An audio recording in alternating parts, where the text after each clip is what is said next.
Le salon de l'agriculture est déjà bientôt là. Il ouvre ce samedi sur le site Paris Expo, porte de Versailles, et le département des Yvelines y sera bien représenté. Second territoire agricole d'Île-de-France, les producteurs sont au rendez-vous. Toute cette semaine, nous recevrons dans le 7-8 un artisan ou un éleveur du territoire. Ce soir, focus sur les ruchers de l'espoir avec Raphaël Berardino.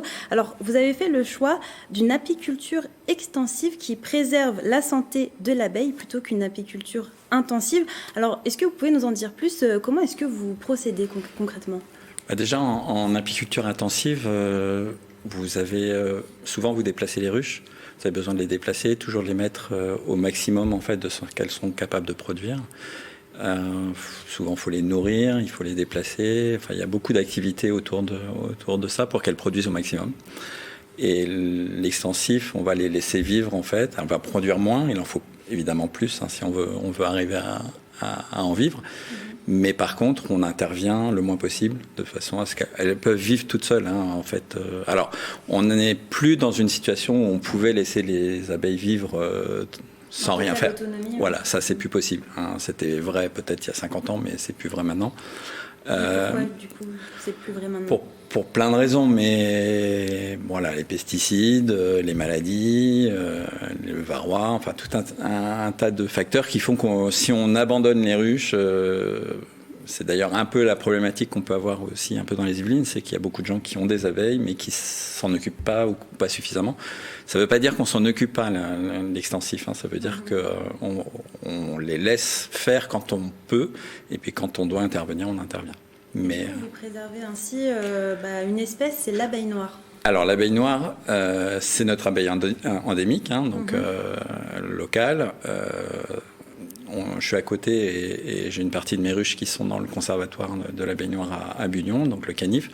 Ça, en fait, l'objectif, en fait, effectivement, de protéger cette abeille qui, en fait, se trouve à être en danger assez fortement, lié à toutes les importations en fait de différentes variétés qui viennent un peu de partout et qui sont pas forcément adaptées à notre environnement, à notre climat, etc. Et donc l'hybridation va faire que on perd en fait des caractéristiques génétiques de notre abeille et qui vont venir se mélanger avec d'autres abeilles et qui au final vont dégradent en fait la résistance en fait de ces abeilles.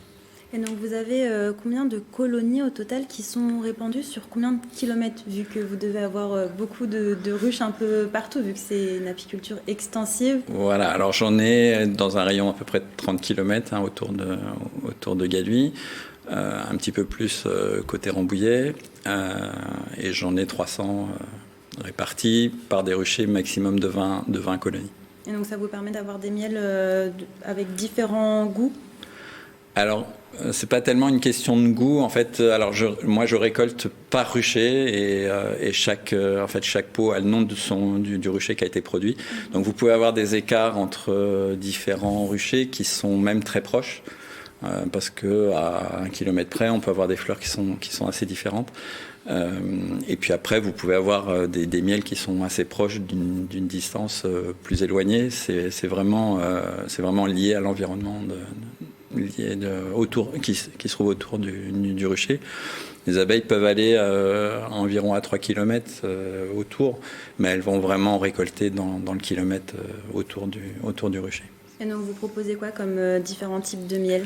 Alors en fait, je propose ce qui arrive et c'est pas moi qui décide. En fait, je fais 2 récoltes par an, une au printemps, une en été. Je peux avoir c'est généralement du multifloral en fait. Je vais pas chercher à faire du monofloral, ce qui est quand on fait de l'intensif, on peut chercher à faire du multifloral. On va à un endroit où il y a tel type de fleurs et on va récolter cette fleur-là. Moi, je fais que 2 récoltes par an, une au printemps et une en été si ça peut. C'est pas toujours le cas. Et après, suivant l'endroit, je vais avoir, je sais pas, en été, je vais avoir de l'acacia qui va être mélangé avec du tilleul, je vais avoir du châtaignier. Enfin, voilà, ça va se mélanger. Des fois, j'ai spécifiquement une fleur, mais c'est parce que les autres n'ont pas donné. D'accord. C'est plutôt ça. Et vous avez une technique de récolte particulière ou pour que ça se fasse suffisamment? Alors la récolte est à peu près pareil. On travaille de la même façon qu'en intensif. La différence, moi, c'est que je ne vais pas chauffer du tout le miel, que ce soit à l'extraction ou que ce soit la mise en pot, parce que souvent en fait la problématique c'est qu'on met le miel en fût, et pour après derrière le mettre en pot, il va falloir le chauffer puisqu'il aura cristallisé. Donc moi je le mets en pot directement à la récolte. Ce qui fait permet de garder ses bienfaits. Il garde ses bienfaits, voilà, tout à fait. Il n'est pas chauffé. À chaque fois que vous chauffez un peu le miel, alors en règle générale, voilà, si on dépasse 40, dès qu'on dépasse 40 degrés, on va perdre à la fois en bienfaits et à la fois en qualité au niveau du goût. On va perdre aussi une partie de la qualité du miel. Voilà, et alors il y a beaucoup d'apiculteurs qui rencontrent des difficultés face au dérèglement climatique, c'est aussi votre cas? Oui, j'en rencontre bien sûr. Vous voyez là, on est au mois de février et elle devrait être en hivernage, elle devrait plus bouger, elle devrait être en grappe et ne plus bouger. Et elles sont dehors là, donc elles sont en train de récolter du pollen. Donc si la saison reste douce comme ça, je dirais que ça va aller. Et puis si on se reprend comme il y a 2 ans, 15 jours où il a fait -8, et bien derrière c'est une hécatombe. Parce qu'elles sont vraiment reparties. Et s'il fait vraiment froid comme ça, là on peut avoir des pertes très très lourdes. À votre niveau, vous n'êtes pas inquiet justement Si. Par rapport au climat? Si, mais après, voilà, soit on fait pas, c'est vraiment un métier où il faut accepter les aléas, sinon on travaille pas. Moi j'essaie de faire le maximum pour que elles aient suffisamment de nourriture pour passer l'hiver, que tout va bien, de sélectionner au mieux, de garder les meilleures souches pour que ça puisse fonctionner. Maintenant, on a une part d'aléa, ça peut aller pendant l'hiver, on peut perdre, quand tout va bien, on perd 5-10%, et quand ça va mal, j'ai déjà perdu 80% sur une année. Donc là, il faut l'accepter, ça, sinon vous faites plus d'apiculture. Et c'est quoi pour vous une bonne année? Une année, moi où je perds 15-20%, ça va, c'est raisonnable.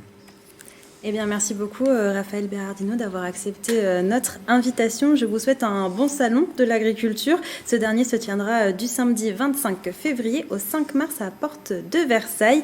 Demain, nous recevrons la ferme de Grignon qui sera également présente au salon de l'agriculture.